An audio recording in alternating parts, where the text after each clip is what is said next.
Let's look at how to create and edit a Google Doc on an iPad. If you've ever used Google Docs on the computer, you will notice a few differences when moving to the iPad. So I've opened Google Docs. I've signed in with my school account. I'm going to go to the plus to create a new document. There are lots of pre-made templates, so if you wanted a specific format, a letter, a resume, you could go to the templates. I'm going to start with a new document. The first step is to title my document and select Create. Notice it brings me my keyboard and I can type. It also has predictive type right here, so if it thinks it knows what you're saying, it'll help you out a little bit. And I'm not going to do this now, but if you click on the microphone, and enable dictation will pop up. Then if you select your microphone and speak, it will type for you. You actually have to say the word period if you want a period, and question mark if you want a question mark. It won't be exact. You will probably still have to go in and make some changes, but it will save a little bit on the typing. So those are two ways to put information on a Google document.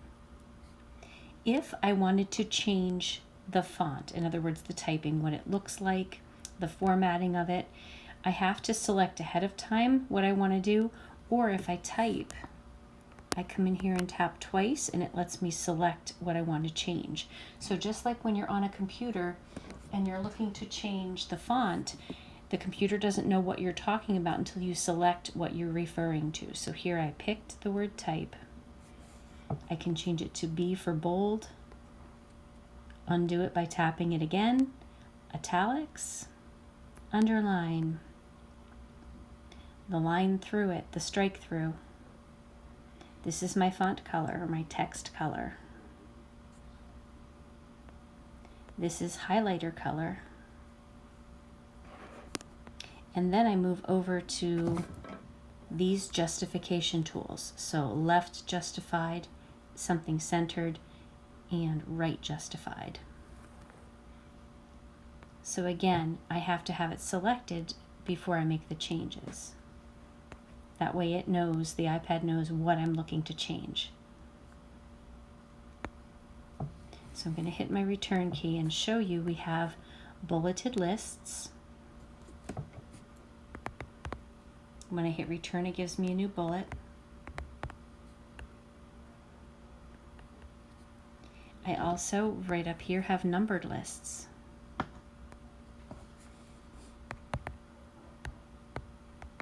And every time I hit return, it gives me a new number. If I hit return again, that number 3 goes away. These refer to my indentations, left and right, which don't apply to my document right now. Up at the top, I have an undo button and I have a redo button. They'll work for several steps. And then let's look at the plus. Plus means add or insert. So here are the things I can put in my Google Doc. I can put an internet link in here. I can put an image either from my photos or one that I take. I can put a table in here. I can put in a horizontal line, page break, page numbers, footnotes. Bookmark means it would refer to a different spot on the page. So if I had a very long document and I wanted to put shortcuts at the top with bookmarks, I could do that. It also has the ability to create a table of contents for you. So these are all of the insert functions. Let's look at how to insert a link.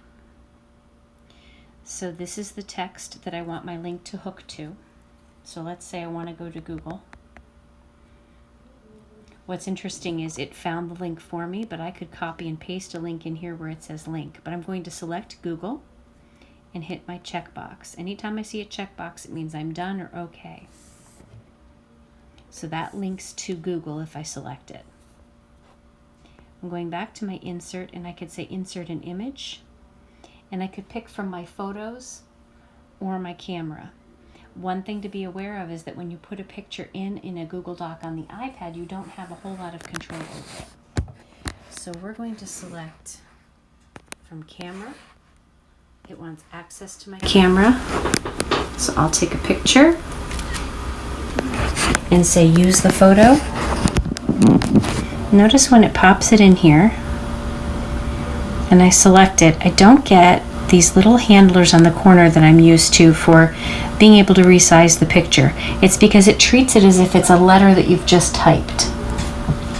So I'm going to delete that and show you a workaround on the iPad. I can insert a table, and maybe I want to make it 2 columns and 1 row.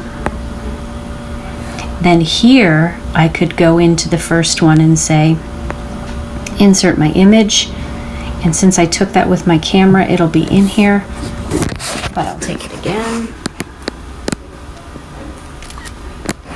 And again, I can pull from the photos already on my iPad. I just have to give it permission. So see how it gets kind of weird? Like it's very difficult to get in here and resize it. I can try that way. And then if I go over here in the second cell, I can say this is a picture. See how this is kind of tricky?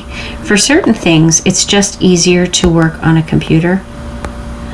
But in a pinch, you can insert an image into a Google Doc.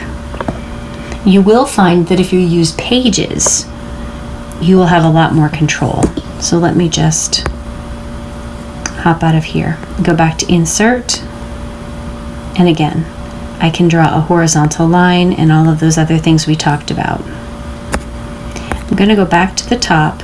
This little A over here, this refers to my font. So if I have my font selected, so I'll tap that twice and come up here. Notice I have text and paragraph that I can change. These were my shortcuts that I saw before, except if you do subscript or superscript, they're here. The style means what heading style did you want to pick. For most things, it's normal text. I'm going back and selecting my font. Notice the only thing that changed is the font or the word I had selected. I can change font size, text color, highlighter color, or I can clear the formatting altogether. Under paragraph, this is where I have my justifications again. These are tools that I've already seen before, but notice I have line spacing in here, which is kind of handy. The last thing we'll take a look at is these 3 dots, which always means, look, there's more. This is where I can look and see what it would look like if I printed it, the print layout. I can look at the outline. Find and replace means if I wanted to find a word, like let's say I wanted to find the word to, I could search for that. And if I misspelled it and it should be T-O-O, I could do a replace there. Coming back over, Explore is a way to search the web for images and content within a Google Doc, which is nice. It's my own little search engine. There's word count, page setup. If I needed to change the margins, I could. And page color is here too. Oh, another one, notice the orientation was there, so portrait or landscape.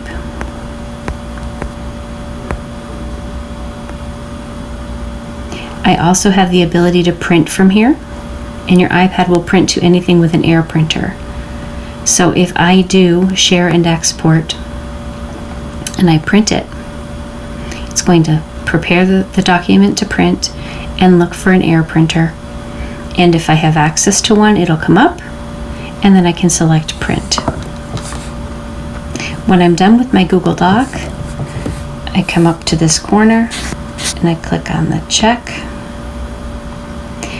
If I go back out of my work and back in, if I tap twice in the document, it will let me edit, but I can click on the pencil and edit from there.